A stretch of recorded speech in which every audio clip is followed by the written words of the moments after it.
Le Bitcoin est revenu chercher les 89 000 $ hier et est déjà en train de rebondir très fortement aujourd'hui puisque nous sommes revenus chercher les 97 300 $.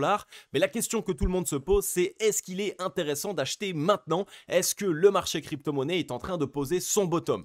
Je vais vous montrer exactement dans cette émission tous les outils nécessaires à vérifier avant de vouloir all-in sur un bottom et surtout de se faire piéger. Donc restez bien avec moi jusqu'au bout de cette émission parce que je vais vous montrer tout ça concrètement et vous allez voir que ce n'est absolument pas ce que vous pensez en ce moment. Even when you feel low, you can still go. Even when you feel slow, you can still go. Even when there's no hope, you can still go. I never answer to no, man, I still go. Go, go, go, go, go, go, go, go, go, go, go, go, yeah, go, go, go. Et bien le bonjour à tous et à toutes les amis, j'espère que vous allez bien, bienvenue sur ma chaîne, je suis Adam de la chaîne YouTube Cryptologique et comme vous l'avez vu en introduction d'émission, le Bitcoin est revenu hier chercher une très belle mèche jusqu'aux 89 000 $ et actuellement nous connaissons un fort rebond, mais maintenant évidemment la question que tout le monde se pose c'est est-ce que le Bitcoin est en train de poser son bottom ici sous nos yeux ou est-ce que nous sommes encore une fois dans un piège? Eh bien c'est ce que nous allons voir ensemble dans cette émission, je vais partager avec vous toutes les outils que je regarde afin de m'assurer si oui ou non nous sommes en train de poser un bottom ou évidemment si de l'autre côté nous sommes encore une fois dans un piège. Donc ça c'est ce qu'on va aller voir ensemble. Comme d'habitude les amis, si le menu vous plaît, n'hésitez pas à bombarder les likes et laisser votre commentaire de soutien. Ça m'aide énormément les amis et comme je vous l'ai déjà expliqué, je serai à vos côtés toute l'année 2025 et plus encore pour vous aider sur le marché crypto-monnaie. Donc le Bitcoin ici est revenu chercher une très grosse mèche et une zone évidemment qui était très intéressante, les 89 000 $. On voit qu'on est revenu chercher ici toutes les liquidités qui étaient présentes sous le range précédent. Donc c'est déjà une très bonne information. Maintenant, il va falloir qu'on s'assure ensemble si oui ou non nous avons posé un bottom ici et s'il est intéressant de tout de suite essayer de FOMO. Parce que je sais que vous êtes très nombreux ici à être impatients et à vouloir tout de suite acheter comme des gorées, j'ai envie de dire, comme des bourrins. Mais attendez les amis, je vais vous montrer aujourd'hui les outils qu'il faut absolument regarder avant de sauter dans la gueule du loup, puisque vous allez voir qu'on est encore là en ce moment même dans une phase qui est piège. Et c'est donc pour cette raison que je vais vous faire cette émission, parce que je n'ai pas envie que, encore une fois, vous vous fassiez piéger. Donc l'une des premières choses à regarder, évidemment de mon côté, ça va être les liquidations. Comme vous le savez, quand on met en place ce type de mouvement baissier, qu'on revient chercher des zones intéressantes ici, donc tout ce qui était les bottoms précédents ici, donc des zones évidemment dans lesquelles les longues avaient posé leur stop loss, je parle évidemment pour les traders, et bien les liquidations nous permettent de savoir si on est venu atteindre une zone stratégique. Là ici du coup, du côté des liquidations, on est ici branché en all, on voit qu'on est venu chercher du coup hier sur cette mèche 592 millions de $ de position longue et de l'autre côté 226 millions de $ de position short. Donc comme on le voit, oui, aujourd'hui, on est bien revenu chercher une zone de liquidation, un pic de liquidation. Comme vous le savez, de mon côté, tout ce qui se passe au-dessus de 350 millions de $ de position longue est un pic de liquidation, est une zone stratégique pour les whales.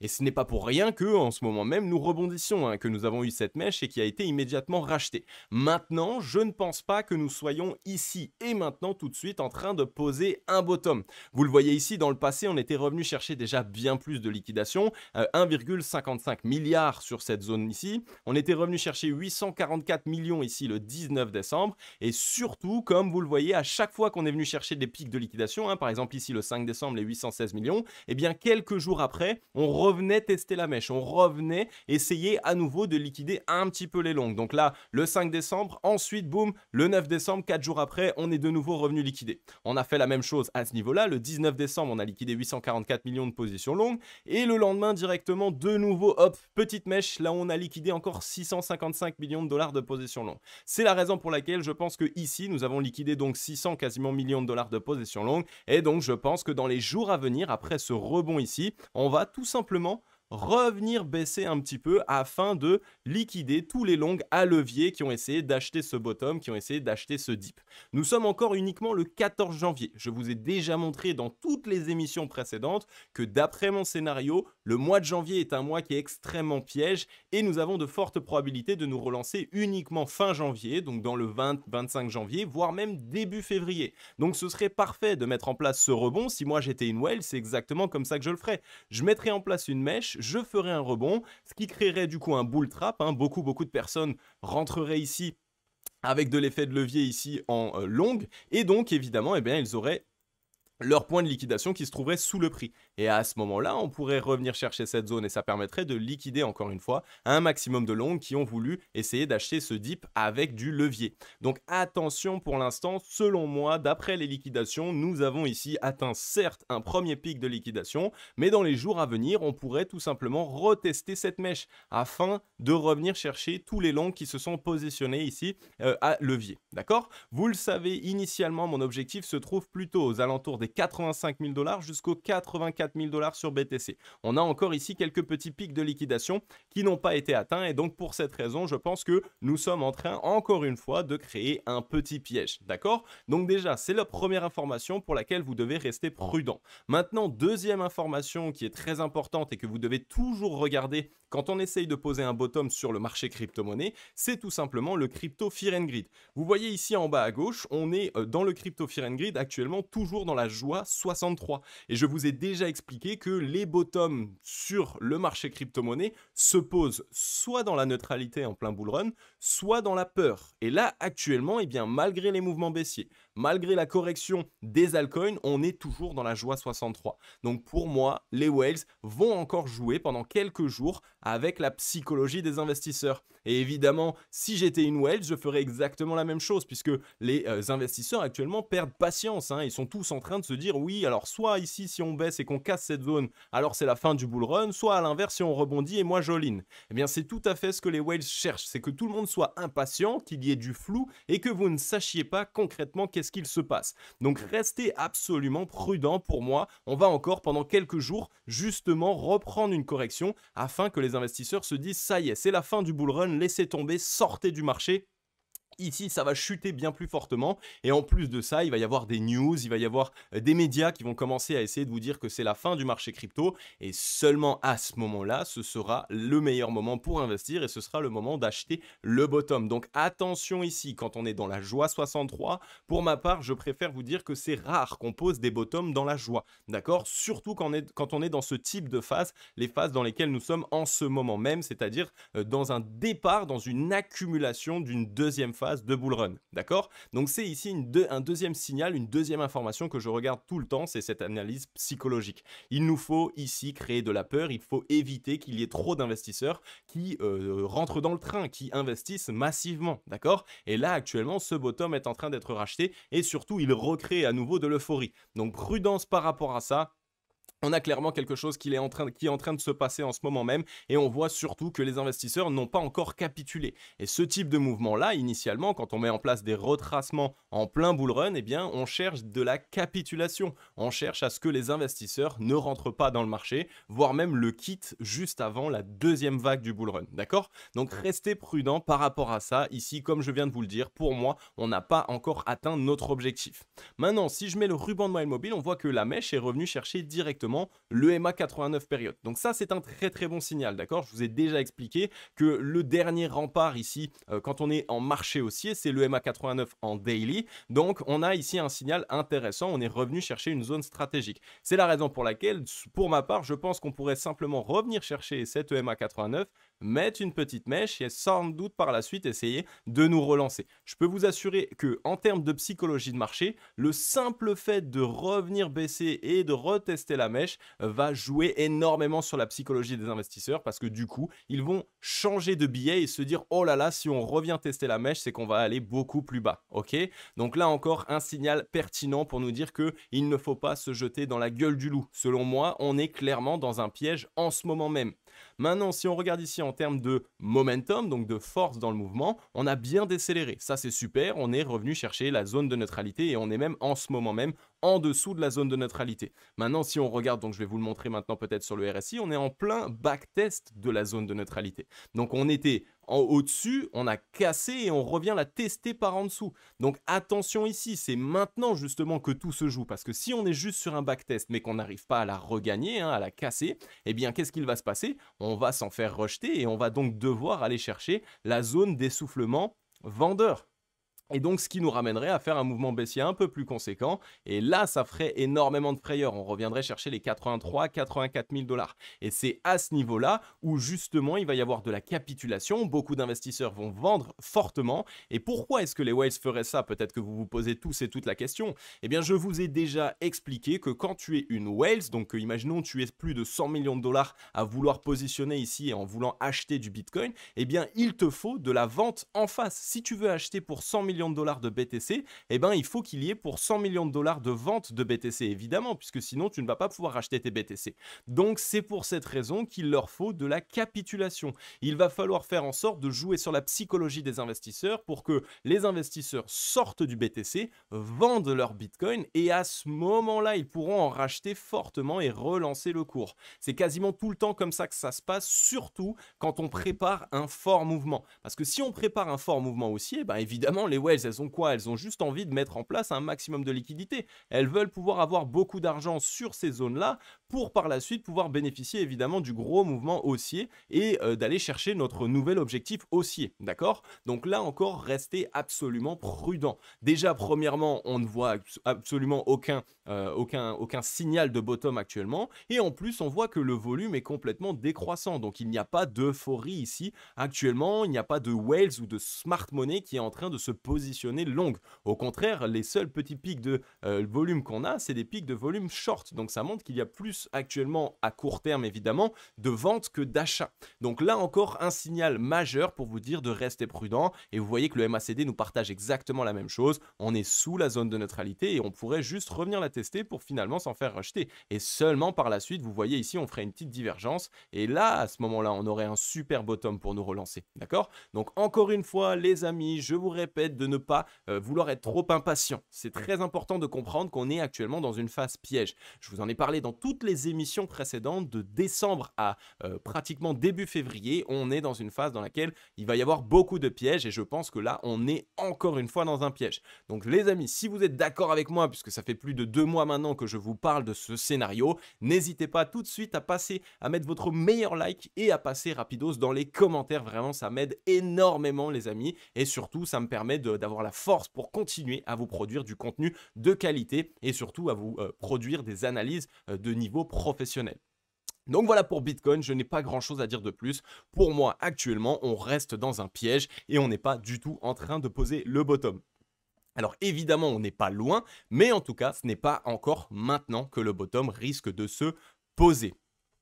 J'en profite également les amis pour celles et ceux qui ne sont pas encore abonnés de vous dire tout simplement que vous pouvez vous abonner, activer la cloche, rejoignez la grande team logique, comme dit c'est tout à fait gratuit et vous allez accéder à du contenu de qualité professionnelle en termes d'investissement et d'analyse du marché crypto-monnaie. Pour celles et ceux qui ne me connaissent pas, n'hésitez pas à aller voir mes analyses précédentes, vous allez directement voir potentiellement quel est mon niveau d'analyse mais aussi quelle est la pertinence de mes vidéos. Je vous laisse vous-même directement vous faire votre propre avis, je ne vous dis pas si je suis bon, pas bon ou quoi que ce soit, à vous de vous faire votre propre avis, mais en tout cas, vraiment, je peux vous assurer que si vous voulez maximiser vos profits sur ce bull run 2025, alors n'hésitez pas, abonnez-vous, vous allez voir, je vais vraiment être aux petits soins avec vous. Juste ici, on va repasser maintenant sur Ether. Ether est revenu dans notre fameuse zone d'achat, donc on avait défini ensemble la zone entre les 3331 et les 2961 $. On voit que on a mis en place une très grosse mèche et surtout on a cherché les liquidités précédentes. Donc pour moi, Ether n'est pas loin de poser un bottom. Maintenant, il y en a beaucoup qui m'ont demandé sur Telegram, oui alors Adam, est-ce que tu as du coup posé ton parpaing? Parce que j'avais dit dans une émission précédente que lorsque Ether reviendrait ici sous les 2900 $ ici, donc sous le petit bottom précédent, j'allais poser un énorme parpaing. Oui, je prépare mon parpaing, il n'a pas encore été acheté, hein, j'attends tout simplement le retest de la mèche. C'est quasiment tout le temps de cette manière que ça se passe, surtout maintenant sur cette année 2025, parce qu'il y a tellement de traders qui essayent d'entrer en position avec des des effets de levier comme des malades mentaux qu'on a l'habitude de mettre en place ce type de piège, le retester et seulement par la suite se relancer. Donc quand j'aurai tous mes signaux au vert, quand on aura potentiellement retesté cette mèche, à ce moment-là, je poserai mon parpaing. Et d'ailleurs, je vous en ferai une vidéo spécifique pour vous montrer concrètement que quand je ne parle pas pour rien. Et donc, si je dis que je vais poser un parpaing, c'est que je suis en train de le préparer et que je vais le poser d'ici peu. D'accord? Donc, sur Ether, ici, on est bien dans une zone intéressante d'achat pour les personnes qui cherchaient à se positionner sur Ether depuis un petit peu de temps. On est rentré dans une zone intéressante. Maintenant, comme je l'ai déjà expliqué, on ne fait pas all-in directement sur une seule et même zone. Non, si vous aviez, imaginons, 1000 $ à vouloir déployer sur Ethereum, eh bien vous allez diviser ça en 4 par exemple, 4 fois 250, et donc vous pouvez mettre 250 maintenant, puis si on va aux 3000 $, 3050 $, encore 250, aux 3000 $ encore 250, et si on descend en dessous, imaginons des 2900, 250.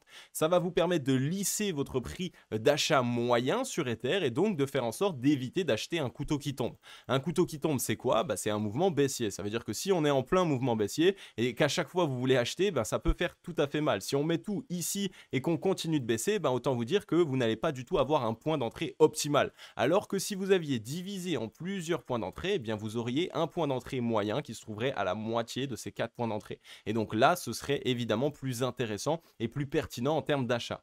Maintenant sur Ether, pourquoi est-ce que là tout de suite, maintenant, je ne pense pas que le bottom à 100% soit posé et qu'on pourrait retester cette mèche? Les volumes vendeurs actuellement sont plus forts que les volumes acheteurs. Et on a toujours un volume qui est décroissant. Donc quand je commencerai à avoir du volume acheteur, quand je commencerai à avoir mes indicateurs qui me montrent que les whales, la smart money se positionne à l'achat, à ce moment-là, je me positionnerai. Je vous ai déjà expliqué de mon côté par rapport à mes analyses professionnelles, je regarde ce que font les whales, les gros portefeuilles. En ce moment, ils ne font pas grand-chose à part piéger tout le monde. Donc c'est la raison pour laquelle j'attends encore un petit peu. Le timing en investissement, c'est la chose primaire, c'est la chose principale. Si vous voulez éviter de vous faire piéger et aussi de l'autre côté augmenter vos profits possibles, il va falloir que vous compreniez que le timing est quelque chose de très très important. Et ensuite, qu'est-ce qui me fait dire encore qu'on pourrait légèrement continuer la baisse? Sur Ether, vous voyez ici, on était dans la zone de surachat, on est venu sous la zone de neutralité, on a retesté la zone de neutralité et on s'en fait rejeter. Donc, dans un premier temps, nous avons des probabilités actuellement de voir Ethereum souffler encore et de voir venir se rapprocher de la zone d'essoufflement vendeuse. D'accord? Donc, c'est là où les gros portefeuilles vont clairement racheter fortement et massivement. C'est de cette manière. Il va y avoir un mouvement de capitulation, les petits investisseurs vont se mettre à vendre fortement parce qu'ils vont avoir peur, et quand on aura du coup plus de force vendeuse et que là, à ce moment-là, on aura énormément d'informations positives pour que les whales puissent acheter, à ce moment-là, on pourra se relancer. Donc selon moi, en ce moment, deux possibilités, soit il faut qu'on attende d'observer évidemment au cas où on a un retournement, soit évidemment, j'attendrai le fameux retour en zone d'essoufflement vendeur qui sera évidemment l'opportunité d'achat pour moi la plus intéressante possible. Donc attention là encore sur Ether, on voit clairement que on a un signal qui est plutôt baissier. Je vous rappelle qu'on est actuellement en dynamique baissière, le M est en train de se dessiner et on est à juste retester la ligne de coup. Donc ça, c'est pas un bon signal de venir backtester la ligne de coup. Généralement, ça montre une potentielle poursuite et peut-être seulement par la suite on se relancera. D'accord? Donc on reste prudent pour l'instant. Certes, la mèche a été bien rachetée, mais il va nous falloir attendre cette journée, cette clôture daily d'aujourd'hui afin de voir concrètement ce qu'il se passe. Et pour l'instant, vous voyez, on a certes un rebond, mais en termes de volume, il n'y a quasiment rien. Donc restez prudent là encore sur Ether. On a évidemment des premières zones d'achat intéressantes, mais c'est pas le moment d'all-in et de rentrer massivement comme des brutes, ok? Donc prudence encore une fois sur Ether, pour l'instant, nous n'avons pas encore de signaux d'achat concrets. Ensuite, je vous passe le crypto total. Donc là, c'est évidemment la capitalisation totale du marché crypto-monnaie. On voit qu'on est juste revenu avec ce rebond d'aujourd'hui chercher une zone stratégique, c'est-à-dire les liquidités ici. Vous voyez, on avait ici 4 tops là, 4 tops, on n'avait pas du tout chassé. On a d'abord fait un mouvement baissier et ensuite on a fait quoi? On a fait un gros rebond, juste simplement pour liquider les shorts. Évidemment, quand on met en place un mouvement baissier, les whales, elles n'ont pas envie non plus que les traders se gavent et shortent comme des cochons et qu'ils puissent gagner beaucoup d'argent. d'argent. Donc là, on est revenu chercher tous les shorts qui s'étaient positionnés tardivement. On est venu chercher avec la mèche ici tout simplement la zone de liquidité et ensuite on pourra potentiellement revenir tester la mèche, d'accord? Ici, si on regarde avec la mèche, on est revenu chercher les 3020 milliards de capitalisation. Moi, je vous ai déjà dit que selon moi, taguer les 3000 milliards de capitalisation et jouer un petit peu avec cette zone, c'est stratégique pour les whales. Les whales, elles aiment jouer avec des zones psychologiques. Et les 3000 milliards, c'est un chiffre rond, donc c'est une zone psychologique. Quand on va les perdre à court terme, tous les investisseurs vont paniquer, ils vont dire « Oh là là, on a perdu les 3000 milliards, c'est la fin du marché crypto, les altcoins vont chuter encore plus, blablabla. » Et là, à ce moment-là, je commencerai clairement à investir massivement. Je vous l'ai déjà dit, de toute façon, actuellement, j'ai 2 ordres qui sont rentrés, puisqu'on est dans ma zone d'achat. On est passé entre les 3210 milliards et la zone d'achat, elle se trouve du coup entre les 3210 milliards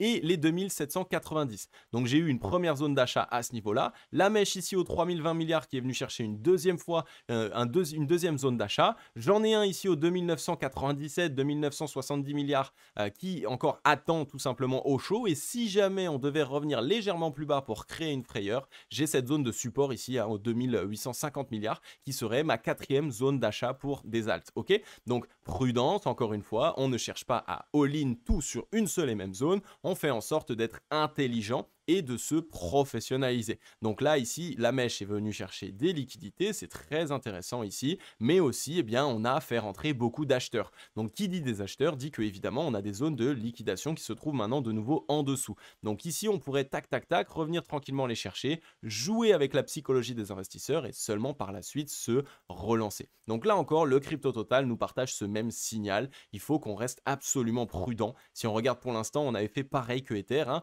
On est venu sous la zone de neutralité, retest de la zone de neutralité et on est en train de se faire rejeter. Donc là, tant qu'on n'assiste pas à un croisement et qu'on n'arrive pas à récupérer cette zone de neutralité, on a beaucoup plus de probabilité de venir tout simplement d'abord chasser les longues et piéger tout simplement les investisseurs, encore une fois, pendant une dizaine, quinzaine de jours, parce que plus on va jouer avec l'impatience des investisseurs, au plus les whales vont se gaver et en plus de ça, pouvoir permettre au marché en fait de paniquer. Et donc quand il y a de la panique, il y a des ventes en catastrophe, et quand il y a des ventes en catastrophe, eh bien les whales, elles peuvent racheter, hein, elles ont vraiment la gueule ouverte ici, jusqu'au moment où boum boum boum, elles vont refermer la bouche, et là ce sera le moment où on va clairement s'envoler à la hausse. D'accord? Donc là encore, sur le Crypto Total, on est revenu chercher une zone stratégique et on voit que, regardez ici, hein, depuis qu'on est venu avec cette mèche la chercher, qu'est-ce qui se passe? Eh bien, on a clairement une baisse, tout simplement. Donc pour l'instant, on n'est pas encore sur un signal de retournement haussier selon moi. Ne vous inquiétez pas, de toute façon, je vous partagerai toutes mes informations si jamais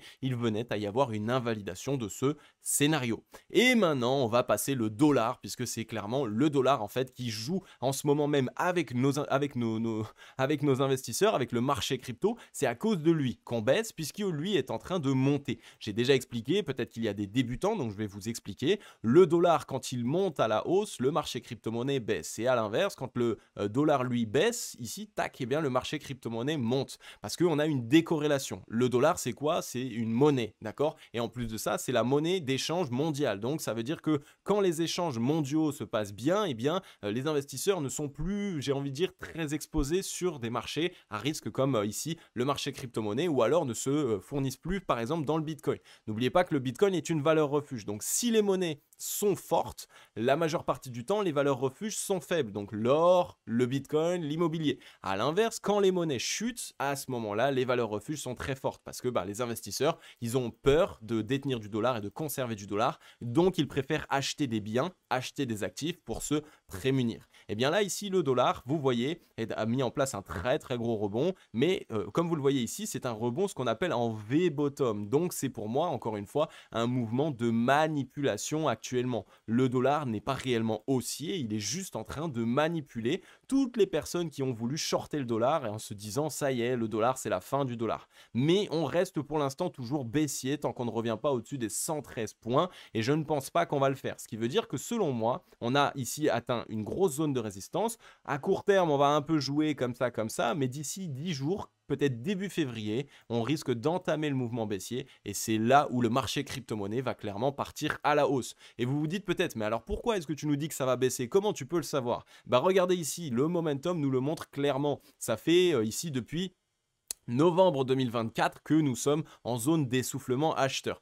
Les acheteurs n'ont plus la force nécessaire pour permettre au dollar de continuer et de poursuivre son mouvement haussier. Et en plus, on n'y est pas juste retourné, on y est depuis bien longtemps et ça fait ici 1, 2, 3, 4, 5, 6. On est sur 6 croisements baissiers dans cette zone d'essoufflement acheteur. Donc les acheteurs sont clairement cramés. Regardez le MACD, ici on est sur des divergences de tous les côtés. J'ai rarement vu autant de divergences sur un actif. Donc pour moi, dans les 5, 10, 15 jours qui suivent, on risque d'avoir un retournement du dollar, un retournement à la baisse. Et donc là, quand ces divergences vont s'appliquer, ça va faire extrêmement mal au dollar. Donc déjà, attention évidemment, parce que le dollar risque de chuter fortement. Mais de l'autre côté, par contre, ça va être vraiment un catalyseur énorme pour le marché crypto. Et c'est ce qui me fait dire d'ailleurs que le marché crypto est en train tout simplement de préparer un mouvement haussier complètement dingue. Et c'est la raison pour laquelle on est en train de créer beaucoup de pièges. Donc prudence par rapport à tout ce que je vous ai dit aujourd'hui. Le marché crypto à court terme peut encore chuter, peut encore jouer avec les investisseurs,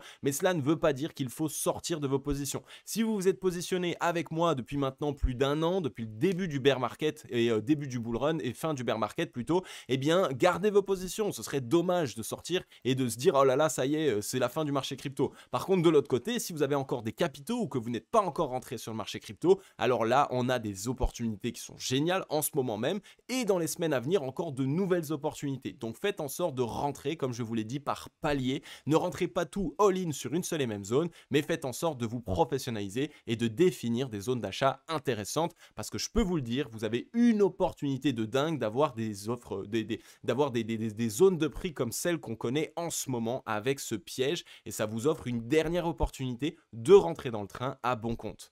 Donc voilà les amis, j'en ai terminé avec cette émission. J'espère qu'elle vous aura plu un maximum, que vous allez avoir ici une bonne compréhension de ce qui se passe, puisque le mardi, j'essaye toujours de vous faire une analyse un petit peu plus débutante pour que vous compreniez ce qui se passe. Mais en tout cas, le marché crypto-monnaie, dans les 10-15 jours qui suivent, peut-être qu'on va encore créer un peu de piège, mais en tout cas, d'ici peu, on est en train de préparer un très fort mouvement. Donc ne vous faites pas avoir, ne tombez pas dans le piège d'all-in tout de suite, ne tombez pas dans le piège non plus de sortir toutes vos positions maintenant en catastrophe.